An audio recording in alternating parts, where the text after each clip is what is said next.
Hey, Chris, thanks for joining me. Hey George, it's great to be here. Yeah, man, I really was excited to talk to you because you've been through just endless transformation. I think it's a perfect example of quote unquote digital transformation not having an end state. Because I think that you've been through about five or six just major different transformations for different reasons, and I wanted to explore those a little bit with you. Do you want to start by maybe Yeah, just and giving the high level of like what those big transformation milestones were? yeah, and it, we were just talking about this as we prepared for the show, and I didn't hadn't thought about it that way. But over the virtually 9 years I've been at LogMeIn, it has been change after change. Partially it's tech, it's software, and change is constant. But we also went through a series of milestones, like you say. So the first one when I joined was really a probably more classical sales marketing digital Mm-hmm. transformation around our top of funnel and our sales processes. And then as we were growing at the time, we had a very U.S. centric culture and process, and I moved overseas for a couple of years to work in the U.K. and got a different perspective on how do we change our processes and our systems to account for the different global cultures that we have in the company and our global markets and customers. And then we went through a period of significant and rapid acquisition. So we grew from probably around 800 to 3,000 employees in the space of 18 months, and most of that was sort of overnight. Mm. So then the transformation, imperatives really became consolidation and simplification and reducing overlap and tech and org debt. And then most recently, like everybody else, we went through a transformation driven by the pandemic, right? And how do we switch to remote working, and how does that change our ways of working, and becoming a little bit more of a digital culture to facilitate remote working. And then sort of in parallel and as a backdrop of that, we also went from a public company to a private company. And that is also a pretty significant driver of transformation activities, and in a very different backdrop than being a public company. So yeah, it's been a long journey. It doesn't feel like a long time because I'm always in the thick of something urgent and pressure filled. But in totality, it's been a hell of a ride. So I'm happy to be here and kind of chat with you through some of those details. Yeah, I'm excited. I mean, there's so many battle scars in there and so many lessons learned. I think maybe one place to start, which I enjoy poking into, is when you had the GoTo merger acquisition. You had the original LogMeIn, which was a culture of move fast and break things, and then you had the Citrix culture which was go slow to go fast. And I think that you've personally gone through that journey yourself, right? A little bit, moving from go fast to break things to now go slow to go fast. And I'm just curious to kind of hear both the journey at the organization, but also you personally. How did that go? Yeah, yeah, I've certainly come full circle on some of these, and you were there, George, for some of this, which I appreciate your help at the time. But for those of you listening who may not be familiar, we LogMeIn had a reverse Morris trust, and I'll let someone Google and look that up in terms of what that means from an acquisition transaction with the GetGo division of Citrix, and that is GoToMeeting, go to webinar, go to training, back in 2016, going into 2017. And I mentioned kind of leaping up to 3,000 employees virtually overnight. That was due to this acquisition. So, this division of Citrix was larger than LogMeIn at the time, but it was going to be our leadership team, our headquarters, and they had a lot of, as you can imagine, coming from a larger company, different culture, different way of doing things, different infrastructure and resources, and we had an acquisition sort of strategy, integration strategy, I should say, of best of both, which meant for the 6 months going into the close, we were kind of doing some evaluation of systems, process, personnel, all these types of things in terms of what is this resulting company, what is the best way to drive this forward. And as you can imagine, nobody really wants to say that theirs is worse than the other, Mm-hmm. except for the really obvious stuff. So I would say like the result may have been compromised as you'd expect. But to your point, the Citrix sort of DNA, bigger company mentality, they had a lot more pause, plan, execute, go forward, a lot more process, a lot more diligence. And the LogMeIn side of the house, which is where I was coming from, we just got stuff done. Like that was our kind of like, that's the flag we waved, was like, let's just GSD, let's just get it done. I don't care how long it takes. Let's just do it. And a lot of tension when those two forces collide. Plus it was an East Coast versus West Coast thing. So you had, I think if I'm going to stick with the stereotypes here, the West Coasters thought East Coast doesn't know anything about software. East Coasters thought all the West Coasters like didn't show up for work on time and like were off surfing all the time. So yeah, I assume there's lots of like dynamics going on. Lots of green smoothies and surfing is what I would assume.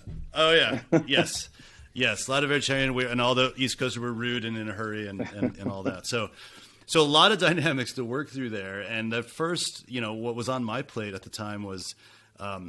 We actually had competitive products, right? So LogMeIn sold Rescue, which is a direct competitor of GoTo Assist, and we sold Join Me, which is a direct competitor of GoToMeeting.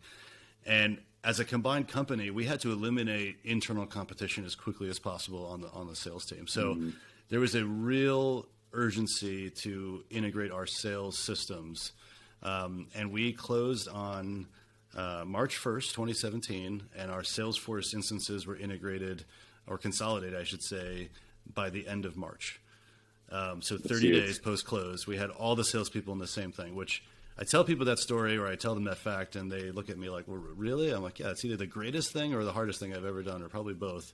And it wasn't without its scars. And it was a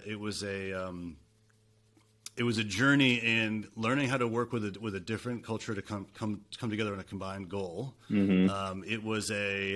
It was a lesson in how do you influence and make people believe that something's possible when it's against every fiber in their body that it would be. And then it's learning about the mistakes you made along the way that you spent months afterwards trying to clean up and fix. And, you said my personal journey, I think now, what is it, 5 years later? I have a different role in a larger company. It's the same company, but it's a larger company. It's a very different place than it was in 2016. And I'm much more of let's probably like pump the brakes and let's think about what we want to do and plan for it. So, if I could probably go back to my Gecko colleagues from 2016, who we butted heads with from time to time, I would say you're probably pretty right. I understand how you got there. Like I understand how that was your approach, because some of the things that we moved too fast on and broke definitely causes pain, that we had to clean up for months afterwards. Yeah, that's interesting. I always like to draw the parallel to what happens at the company to what happens in your personal life, and that best of both thing. The picture I immediately get in my head is you get married and you immediately say, okay, we're just going to pick the best of our art and the best of our furniture, and whoever has the best that's what we're going to use. But that doesn't account for but what does best even mean, right? And it's immediately putting you on that rear foot of defensiveness. And then it's like, well, we're not two individuals anymore. We're now forming a couple, and we need to compromise and determine what our joint style is on art and furniture and all that good stuff, which for better or worse. You're making an assumption, George, that you have taste and nice things, because I didn't when I got married. I had no nice things, apparently. Well, that actually helps, right? But then when you have two companies that actually do have competitive, you're going to have so much more. It would almost be better to have the blank slate. So in that journey, you said one of the big things was convincing people to think that things are possible that aren't possible. How'd you do that? That's a great question. I think it's about trying to boil things down to the simplest component, right? And I remember the timeline was so aggressive, and I had to convince the leadership that it wasn't going to be perfect. That was probably job one. Hey, we're going to do this. It's not going to be perfect, so lower your expectations. We're solving for speed. We're not solving for perfection. And then once I got them on board, it was about convincing the people doing the work that imperfection was okay, and that we had air cover, because we have, as a public company at the time, you have a little bit of a buffer in terms of, hey, it's the first quarter after this massive integration. We expect there's going to be some hit to productivity. There's going to be some hit to, how the company's thriving. But you don't get that past 6 months later, 9 months later. So if we postpone this work, we were going to have to explain that 6 months later why, sales productivity dipped because we implemented a new CRM.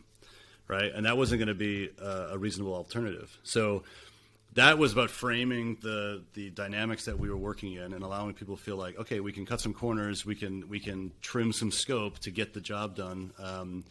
And then it was like getting the right team put together.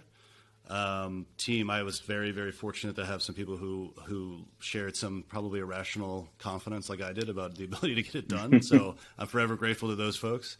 And then doing a really good job of, working agilely as we went. So finding issues, knocking them down quickly, and then moving forward and spending a lot of nights and weekends, to be quite honest. I mean, it was pretty much heroic effort near the end, the last 30, 60 days. But once we convinced them that we could do it, because it didn't have to be perfect. So, that old, eating the elephant kind of thing, you think about, you're like, how can we possibly do this? All right, well, you boil it down to, here's a time window that we could do, which means that we're going to do this box, then we can trim off the scope. And then within that box, what are the most important things we can do? And we could break them down into tracks. And then, okay, what has to be done on day one? What can be done later? And start to de-scope those things, and then people start to get their hands around their own lane or their own deliverables, and then it becomes a little bit more manageable, a little bit more approachable. That makes sense. I love irrational confidence. It's helped me many times, and it's gotten me in trouble many times, but I still love it for whatever reason. Yes, there's definitely times where it's like, what did I just promise? Yeah. Or your team, more likely, saying, what did Cliff just promise? Right. Right. And so as part of that, with all of those teams coming together, you had no shortage of systems and duplicate systems and process and duplicate process. So how did you solve that problem? Did you how do you choose what are the right systems and the right process across those two cultures? Yeah, I remember back to those conversations. This is where that sort of the best of both really kind of came to roost, right? Is not is it Salesforce or something else, but within Salesforce, are we going to follow your lead routing kind of model or mentality or methodology? Are we going to follow your customer success model? And I think those actually became easier decisions to make when you boil them down to those individual teams. And we could dictate it by, the volume of employees who were following this process, right? If it was something that came from one side of the house with 100 people doing it already, but there's only 20 people doing it on the other side, there was no reason to make 100 people change, right? So we would sort of consolidate into that. There was, what is the value of the revenue that we're supporting in that product? How strategically important is it to the new company that we are forming? And those were just sort of guideposts in terms of how you want to go. And there's the technical element of it, which was, does the solution that's in place, is it scalable? Does it meet our needs? And in some cases, you were fortuitous to say like, hey, George, you guys are doing that. Do you like it? And you'd be like, no, I've hated it since we put it in. I've been dying to get rid of it. And please, we'd love to use yours. And there definitely was examples of that in both directions. Like, no, yours is better, please. But then there was other places where we really had to educate each other, right? So let's sit down and let's talk about, here's how our system works. And LogMeIn's had a very unique method of sort of driving MQLs to our salespeople. And a unique architecture to support that, which was sort of that first transformation activity that I mentioned when I first joined. So we had to introduce that to our Citrix colleagues and say, this is what we built. This is what's worked for us. It's driven our growth for the past 2 years. It's scalable. It can work for the combined company, but it was very new to them. So we really had to spend a lot of time walking them through it, sort of smoke testing, like new processes against it, and make them understand how it would work for them. Now, I can tell you, though, like that was the technical teams that we were working with, and we made rapid progress with those folks, like my counterparts and my new team members. But from we think about rolling that out to the entire sales process, we went from a place where I think LogMeIn at the time probably had just like maybe like 80 salespeople, so not massive. We went from 80 to maybe like 450 salespeople overnight, and wow. We had a fine-tuned machine leading up to that where sales and marketing were on the same page with SLAs around lead follow-up and metrics and things like that. Very, very activity-driven. But we had just beat it into everybody's head for like 18 months leading up to this point. And then when we introduced 400 people who were coming from a different place, it eroded our sort of ability to be very disciplined on that, right? And it slowed us down. So even though we picked the process, the adoption of the process, the training, the understanding for the broader organization, that set us back like 6-8 months, and we had to kind of rebuild that all, for the next couple of years after that. So, finding the right thing is one thing. Making everyone agree to it and then adopt it is a challenge that I think. You talk about learnings over the process. What we didn't have at the time was very robust change management, like professionals and processes in place. And I now have a change operations team that works for me because of some of these learnings. Right? It's not just about making the change; it's about making sure people understand it and they actually adopt it. Otherwise, you sort of undermine your own transformation activities. Yeah, that's a lot of foundational rebuilding, and something I love in those conversations where you're talking about, what's your process, what's our process. One of my favorite and probably also annoying things to do in those meetings is just ask a question like, what does everyone think that a customer is? Or what does everyone think a lead is? Or like some of the, and you realize that the conversation then devolves into like an hour long, oh, we're not even speaking the same language. And I'm curious if you had any of those common language stories along the way. No, you just triggered something for me, which was, what is an account, right? Like, is it a company? And in the LogMeIn world, it was a company, and there was just one purchase per company. Essentially, we'd have all the purchases under one umbrella company. But on the Gecko side, the way that they were set up, they had these things called billing entities, which were like buyers within a company. So you could have more than one because there's departmental buyers and divisions and things like that. And it completely complicated our architecture to this day, right? But we were operating off of different definitions, right? Different structures, and they actually didn't have a concept of a company the way we did, and we had to blend those two together. And I think that's an area where best of both may have created a compromise solution that wasn't as good as either. Like both would have been better alone, apart. When we brought them together, it was not as good. The sum of the parts was not as good as the parts. So, absolutely, definitions. That's another great learning. As like sit down, the first thing you need to do is go through the really mundane, trivial. What's a customer? What's a lead? What's a company? Because you could get 3 months down the road in a project and realize that you're just not on the same page. You've just been throwing around the same terminology. Yeah, and then there are massive icebergs that you hit once you get to them, right? So yeah, I guess rather than just because those mismatches tend to just come up organically in conversation along the way, but if you just sit down right out of the gates and say, here are all the words that we use, what the hell do these words mean to you and what do they mean to us? It might accelerate that common language. So what was the next big milestone and the big change after this one? Well, we continued our acquisition sort of momentum and strategy. We acquired Jive, which was a cloud telephony provider out of Utah. Pretty decent sized company. I think there were about 450 employees at the time. And although it was in the same space, the UCC space, they had a hardware. They had a hardware business. They were heavily involved with indirect channel and partner sales, things that we were not it's not part of our DNA to that point. And so we had a lot to learn from them at that point. And I think, versus the Citrix example where we were saying best of both, I think we just sort of relented on this one and said, hey, we don't do hardware, you guys do hardware. So show us how to do it, right? You work better with partners, show us how to do it. And that made things, I would say, a bit easier at the outset. And we had other challenges that we didn't face in the past with how they worked, how they collaborated. They used Google Docs, and the rest of the company uses Microsoft. So that took it actually. What I think I learned from that integration was every company that gets acquired has its own unique culture, and they have their own ways of working, and they have their own history, and they've done these battle scars, and there's a sense of camaraderie that they have that they will never have with the broader company, and that's just kind of the way it is. And the only way to get them to feel like they're part of the broader company is to actually start integrating how they work and the systems they use and start building those relationships outside of whatever it is, right? Like we have, and it's not, I'm not sort of calling out Jive because it was the same with every other company that we acquired. And you could leave them alone, but you leave them alone, they never identify with the parent company, they identify with their original company. So, getting them to adopt Microsoft 365, starting to integrate our products together, starting to get them into our sales and marketing systems, and having them influence how we might run a campaign or how we throw events for the channel.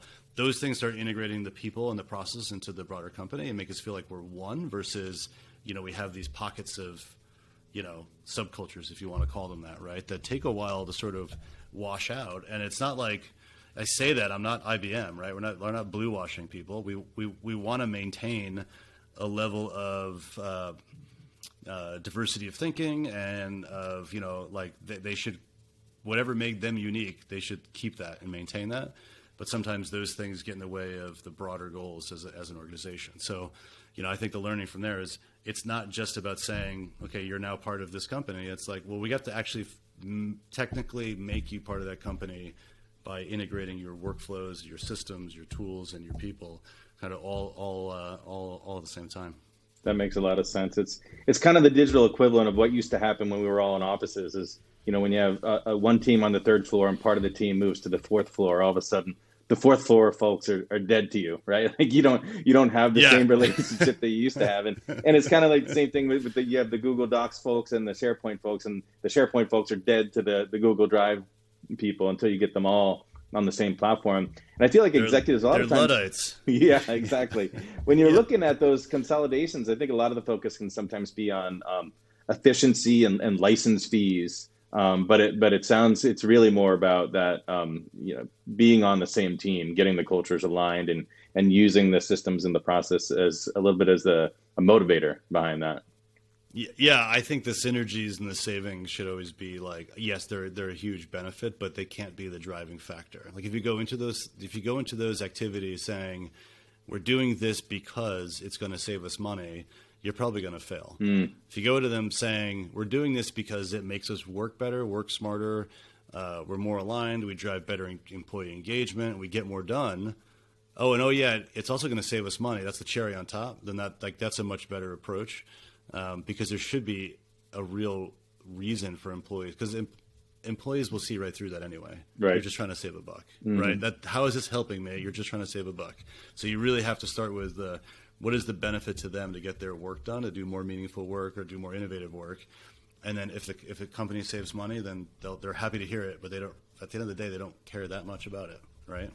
Love that. So you go through all these acquisitions and transformations, and you're probably getting your legs under you. Things are feeling good, and pandemic. Then what happens? Yeah.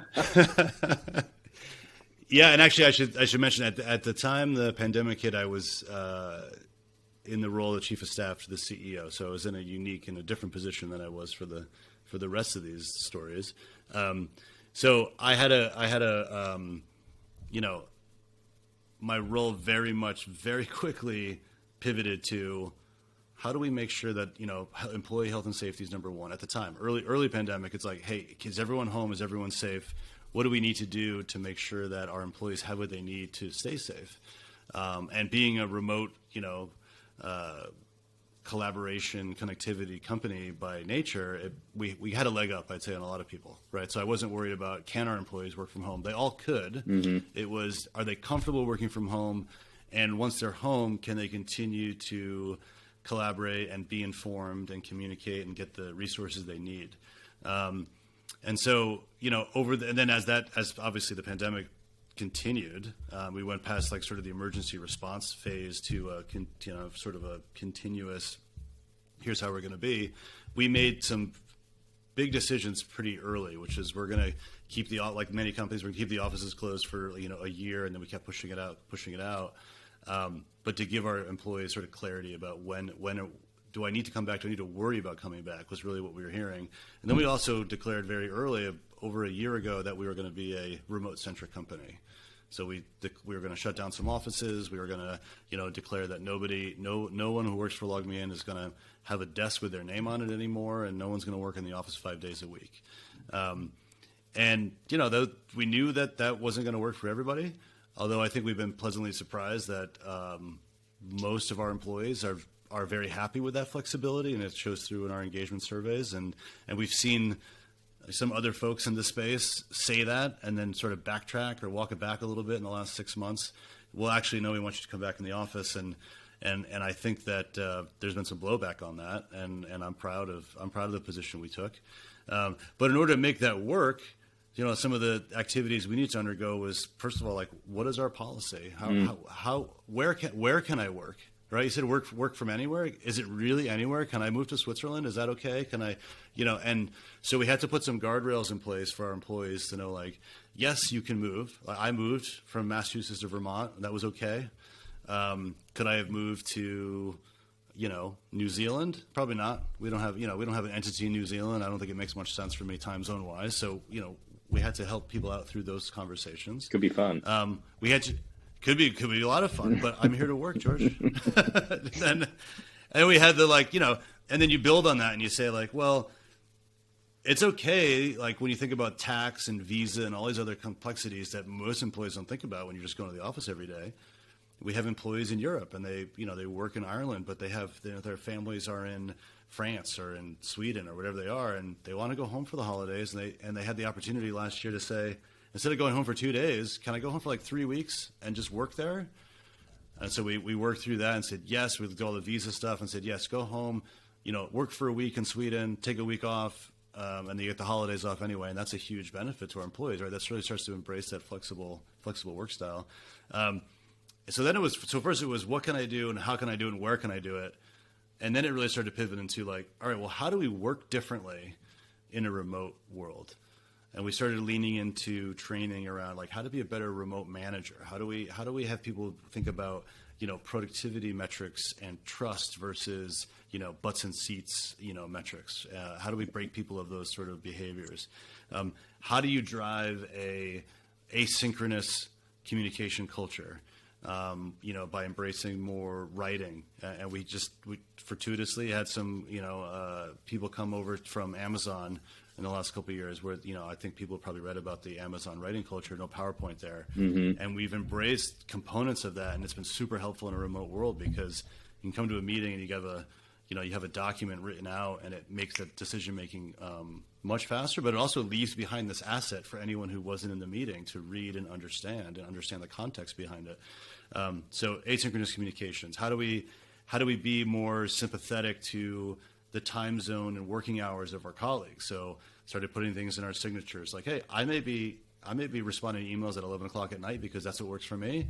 Does not mean that you need to respond to this email now. Like, you respond to it when you're ready. So it's about empathy. It's about understanding the flexibility of others, because everyone's definition of flexibility is different. So we have to really understand that. But it's about making sure that we raise the bar on what common ground is, because it's not the hallway conversation in the office anymore. It's about that paper trail or that digital paper trail that you're leaving behind of work being done, progress being made, or decisions being made. So that's sort of like, that's been the last 18 months. That evolution is still going. Our offices are reopened, but we're learning how do people want to use them, right? Like the usage patterns have changed, the utilization has changed, and we have a lot to learn. But we're just going into it as we don't know. We don't know. We don't have all the answers, so we're going to learn from our employees and continue to evolve as we go. That's awesome.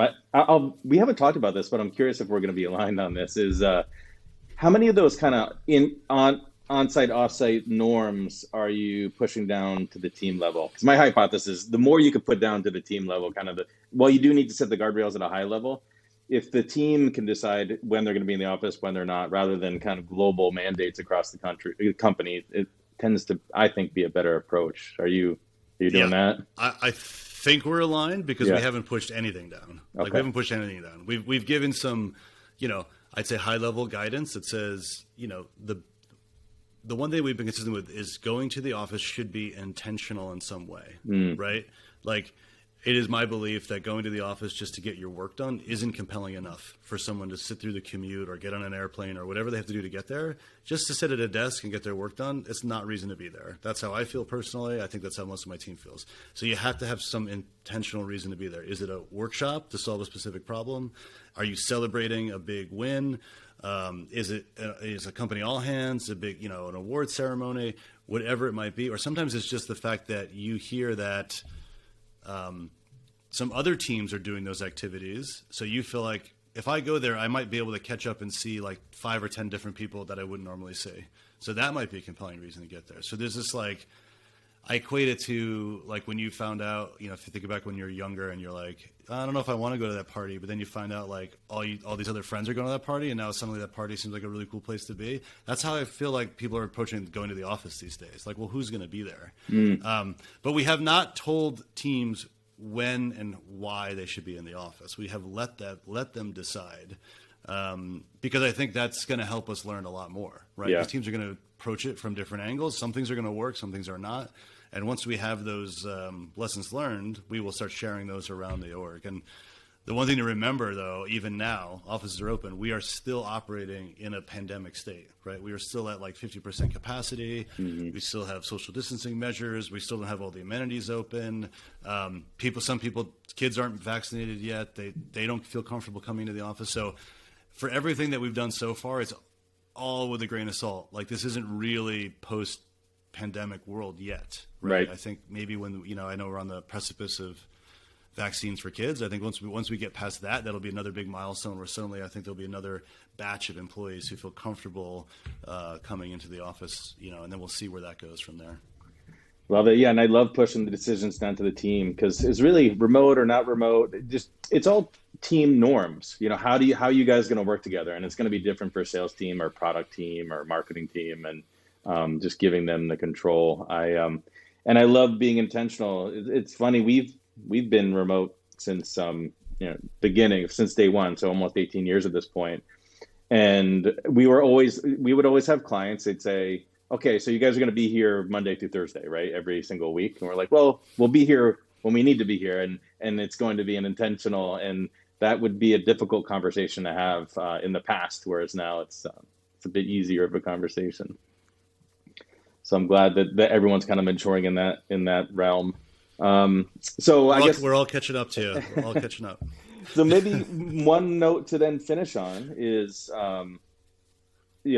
how do you feel about transitioning from go fast and break things to then being a go slow to go fast guy, just personally?